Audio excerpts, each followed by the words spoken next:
All eyes will be on the World Cup in 2026, but what can we expect this early on? Today, we're gonna be making some crazy early hot takes. Let's get into it.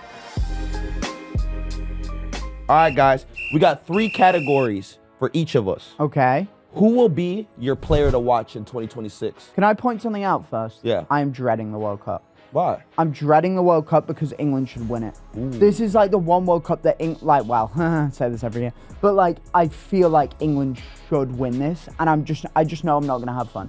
I think the most important player for their team might be Julian Alvarez for Argentina. Okay. Because I think there is a very good chance that Lionel Messi either gets injured or is unable to play every 90, and Argentina are gonna need a second guy to score goals. And Lautaro Martinez conveniently forgets how to play football whenever he laces up his boots for Argentina. Other than Copa America final. Other than Copa America, he did hoop in Copa America. I gotta give him his respect for that. Yeah, true. But it will have to be Julian Alvarez for me. Okay, who are you going with? I was juggling with a couple of players, but I personally think it's a toss-up between. I was thinking Pedri. I think Pedri's going to be a player that we really need to keep an eye on because everybody's been talking about Lamine Yamal and all this stuff, but I think Pedri's going to go crazy this World Cup for some reason. I don't know why. I like that. I think Pedri's honestly, Pedri's an incredible midfielder, bro. He is. Barcelona's scouting for that one is insane. They scouted him from Las Palmas, and he looks like literally like he's a part of La Masia. That's like the football, what is it, the Mandela effect? Yeah. Where it's like where everyone believes that like Pedri was in the Barca academy. And he wasn't. He just literally is so Barca coded. Yeah, it was just like a dude in Mallorca, and they were like, "We'll have him." Yeah, bro. It honestly feels like Pedri was there his whole entire life. Yeah, I think Pedri is.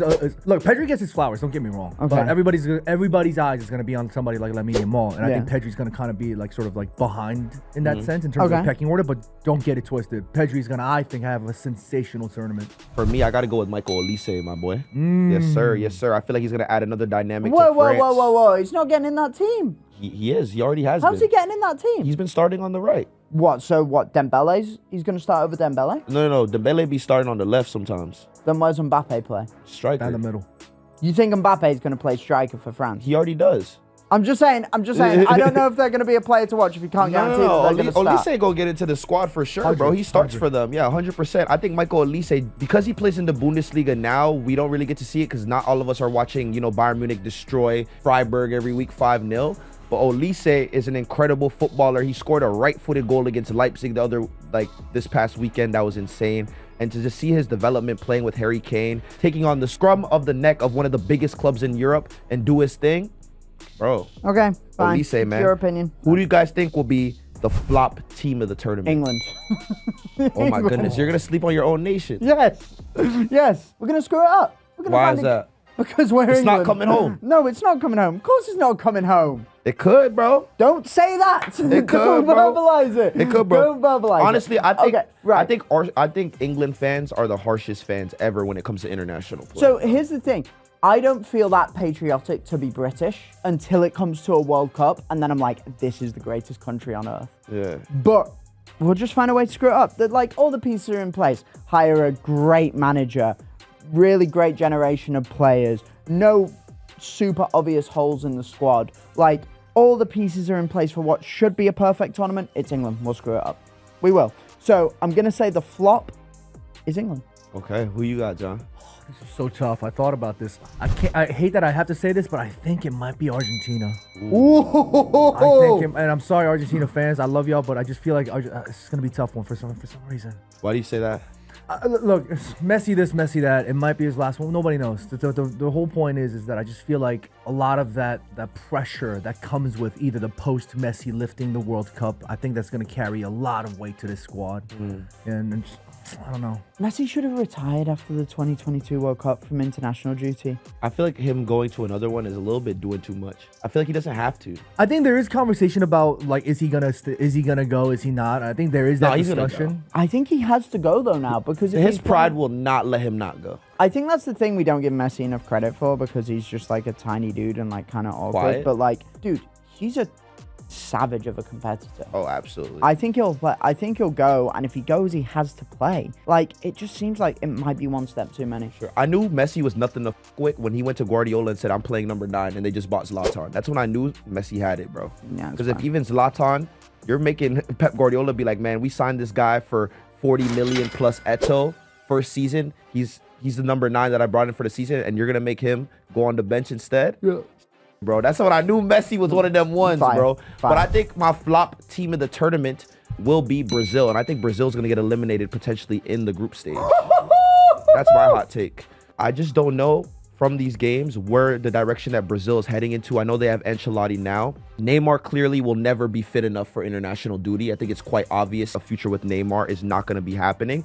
But I think for Brazil as well, what is going on with the system? What are they going to play? Who will be the number 9? Is Vini going to have help to finally accommodate him on that left wing to finally be that player that Brazil's looking at to lead them to victory? And I don't know if Brazil's in the spot right now where they have the players to give, you know, Vini the support that he needs to be the star that he could be on Brazil. I just don't know if they have it. Do you know what's insane? I would have agreed with you like a month ago, but now I'm going the other way. I think Ancelotti in tournament football, I think Brazil could just like bollocks their way to it. You think they could do well? I think they could. I think they could because it's Ancelotti and it's tournament football. It's just what he does. We'll see. We'll see. I think for Brazil, we're not going to know until that game. Like, they don't really have that much games looking forward to the World Cup. The qualifiers end, I think, next camp. So we're going to see what Brazil comes with. But from what I've seen from Copa America last year to the World Cup before to now, I'm just not seeing it, bro. I'm not seeing the Joga Bonito, the Seleção, the squad that made me watch football, the players and the talent that they had from 06, 2002 World Cup. Ronaldinho, R9, these players that Brazil have developed in years to come ahead. I just don't see it from Vinicius Jr. That's part of the problem, isn't it? It's like there's so much like focus and pressure put on like this is how we're supposed to play. That it's international football. Just win, right? Oh, of course. Like England hired a German. Yeah. Like, do you know? They trying to win, bro. Do you know how serious? England hired a German. Brazil hired their first non-Brazilian coach ever, in a long time. They're just trying to win. That's fine. You don't have to play beautiful football. I think the problem is though is that England has world-class players. That's what I'm trying to say. I don't think Brazil has world-class players in the midfield. They don't, but I mean, we were talking. Look, when I was thinking about Argentina, I was also thinking about Brazil, and I do kind of understand where you're coming from. But I think the Carlo Ancelotti effect is just gonna Ancelotti chilling in Copacabana Beach. He's gonna get that superpower. He's gonna get that level up. You know what I'm saying? The sun's gonna hit him with a nice little tan. He's gonna have a great time, and he's gonna cook with Brazil. The power of friendship. We're gonna see. All right, guys, who's your winner of the tournament? England, no. Spain. It's going to be Spain. Because I feel like that generation of players is still getting started. And it's only going to get better. It's only getting better. It's only getting better. I mean, can you really look at that Spain team and name like one position that they're weak at? Maybe left back? Alejandro Balde? No line. But he's unfit a lot. Okay, like remove the caveats of injuries and everything. I think the one issue they might have is up front. But then again, every time Alvaro Morata puts on a Spain kit, he turns into R9. Yeah. So I think it'll be Spain. It's hard to see. It's hard to see anyone else getting past them. I'm gonna go with the 3 lines. I think England. Don't say it. Don't say it. It's coming home. It's coming home. It's coming home. It's coming home. That's it. No, for real though. I just feel like my track record is pretty good. I predicted the last. Since 20. I can't remember. I've been predicting winners, so I have a feeling that England are going to do very well. You did? No, I just feel like, look, the England in the past Euros have disappointed me. Don't get me wrong. I was extremely disappointed that they lost in the final they capitulated the same way twice against Italy. It was just, how? You know, there's so much talent, so much cohesion. I mean, Tom was talking about before, in the past, England, they might have had world-class talent, but the team just segmented, kind of doing their own thing. This team looks united. They look like they're part of a family. And you need that. That's part of the concoction. That's what gives you the recipe for success. The talent, of course, has to be there, but the chemistry, the cohesion. And this England side has that. The past few defeats, especially in the finals, like the way they lost, it's going to hurt them. And now with a German manager, imagine the story's already set. England with a German manager coming to America, lifting the World Cup in New York at MetLife. It's going to be crazy. It's just on not America's British. head top? Yeah. On America's head top after 1776? The story's going to go crazy. Yo, chill. What you mean? That's 1770s. No. Do you know what's crazy? England Am could play. England could play on the 250th anniversary. That's crazy, Yeah, bro. isn't that nuts? That's insane. If they It could win be it like on a that day. quarterfinal or a semi-final. Bro, I'm telling you, bro, if England wins on U.S. soil, that's massive for the nation. I'm not Wait, gonna did lie. Tom just say chill from the 1770s? Did you feel so tough? My man's if England win, he's gonna pull up this camera. He's gonna be like, Paul Revere, take that. Yeah. What the hell? Yo, that's crazy, bro. For me, my winner of the tournament will be.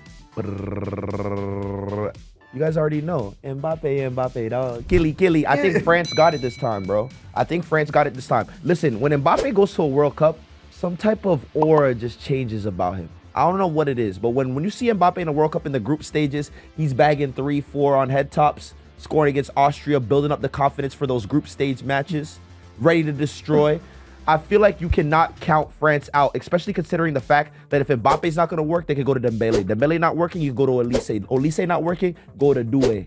Oh, I got Doué as well. That's a I'm like, stack Bro, come on, dog. stacked Like, team. what are we really talking about? Also, Saliba at the back, Upamecano. You already know Upamecano in tournaments, man. When it's time to come clutch, he is clutch. Saliba's a strong defender. They even have backups in Ibu Kunate. Could come off the bench or start.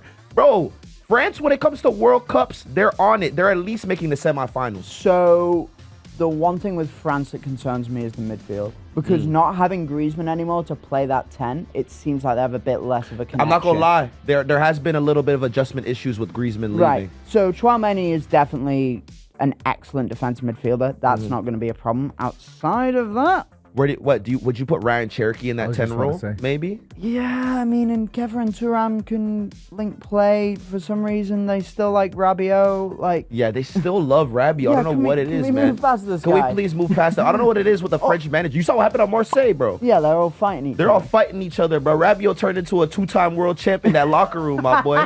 He was out here throwing haymakers on Jonathan Rowe. Oh, my goodness. But that's the fighting spirit you need in a World Cup.